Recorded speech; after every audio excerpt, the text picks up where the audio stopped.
নমস্কাৰ সকলোলৈকে শাৰদীয় দুৰ্গা পূজা শুভেচ্ছা জ্ঞাপন কৰিলোঁ সকলোকে মোৰ বন্ধু বান্ধৱীসকললৈ। আৰু চাওকচোন, আজি একচুৱেলি বেলতলাত গৈছিলোঁ। বেলতলাত এটা নামৰ কম্পিটিশ্যন হৈছিলে, সেয়েহে কম্পিটিশ্যনত যোগদান কৰিবলৈ গৈছিলোঁ। আৰু মোৰ বান্ধৱীসকল আহিছিলে এনেদৰে, আৰু সেইকাৰণে ভাবিলোঁ এটা ভিডিঅ' ক্লিপ ধৰি ৰাখোঁ, আপোনালোকৰ আগত আগবঢ়াই দিম বুলি। সেয়েহে এনেদৰে নামৰ ভিডিঅ' এটা এনেকৈ বনাই থৈছোঁ ধুনীয়াকৈ।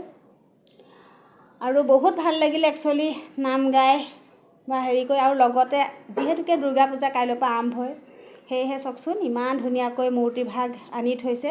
সেয়েহে ভাবিলোঁ আপোনালোকৰ আগলৈ শ্বেয়াৰ কৰিম বুলি এটা ধুনীয়াকৈ ভিডিঅ' ক্লিপ এটা ধৰি ৰাখিছোঁ।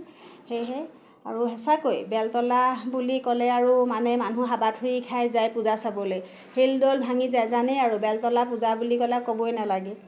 একচুৱেলি আপোনালোকেও যাব, বহুত ধুনীয়াকৈ সঁচাকৈ মূৰ্তিভাগ সজাইছে।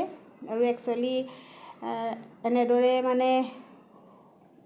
বহুত ওখ কৰিছে পূজাভাগ, সেয়েহে আপোনালোকৰ আগলৈ দেখাম বুলি এনেকৈ ধুনীয়াকৈ থৈ দিছোঁ। আৰু চাওকচোন সঁচাকৈ বহুত ভাল লাগিছে।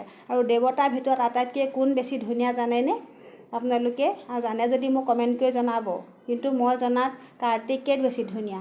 ধন্যবাদ, মোৰ ভিডিঅ'টো ইমানতে।